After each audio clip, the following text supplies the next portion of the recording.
So we're going to look at how we can improve swim technique and reduce rotator cuff problems with one simple movement. Now before I show you the movement, I just want to explain how this happens in the first place, okay?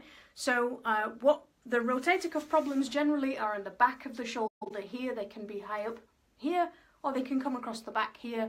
Oftentimes you get pain down the back of the shoulder, and sometimes you get referred pain down the arm as well. So what I want to start out by saying is that that is not the problem. That's just where the symptom is. The problem is actually being caused by tight pec in here, underneath the armpit in here, and tightness underneath the biceps in the arm through here. And the result of that is that your arm gets rotated inwards. So if I do that so you can see my hand, you start off in this position and then it rotates your arm in like that, okay? Now there's a couple of things that you can do to see the difference really very quickly in terms of swim technique, okay?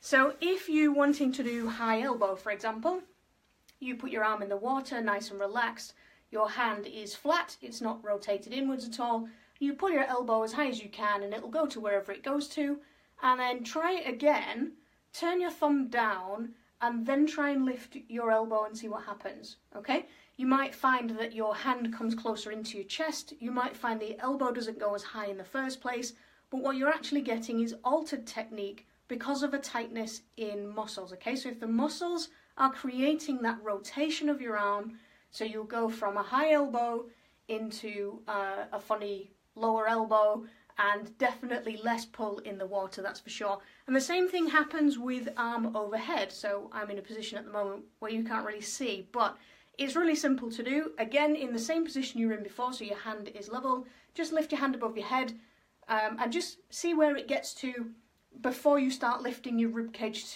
to get you a bit higher, okay? And then try the same thing again with your hand turned down. And let's just see the difference in that. So from here you can see that I can get my hand, you can see my ear here. If I do it this way, you can't see my ear at all. And that is the difference in just that small bit of tightness through the armpit in here that's going to cause that rotator cuff pain at the back there. So something simple to do so you can fix it, okay? We're going to just put your hand on the wall. Now, the height of your hand will depend on how much tightness you have, especially in your fingers and your forearm, okay? So if you can put your hand flat against the wall, then you can do that. But if you need to put a bridge there, for example, because we're focusing higher up here, then we want to make sure that we're getting the stretch in that place, okay? Then all I want you to do is turn your chest away from your hand, okay? So you can have it flat like this, or you can have it in a bridge like this. I'm going to put my hand here so you can see what I'm doing with my chest.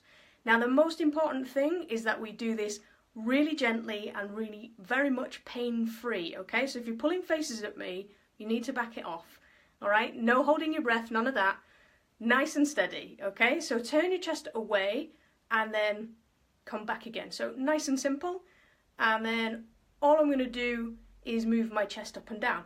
So where you move to and how you move from here, you can see all these things that I'm doing, is completely irrelevant. And the reason for that is that your body is stuck in the way that you are stuck, okay? And there's only you can tell how you're stuck, all right? So if I said to you, you should feel it here, then, well, how the hell do I know? It's your body, you need to listen to it and find out where it's stuck for you, okay? So just by moving around into lots of different places, your body's going to find the way to unravel that tightness through the armpit and into underneath the arm here. And that's going to help you to fix your swim technique in the two ways that we mentioned and prevent the rotator cuff pain, because when your arm is rotated round like this, it puts lots more strain through the back here. Your body's having to work harder through here to fight your arm into a better position, and you won't have any of that just by doing that one simple exercise.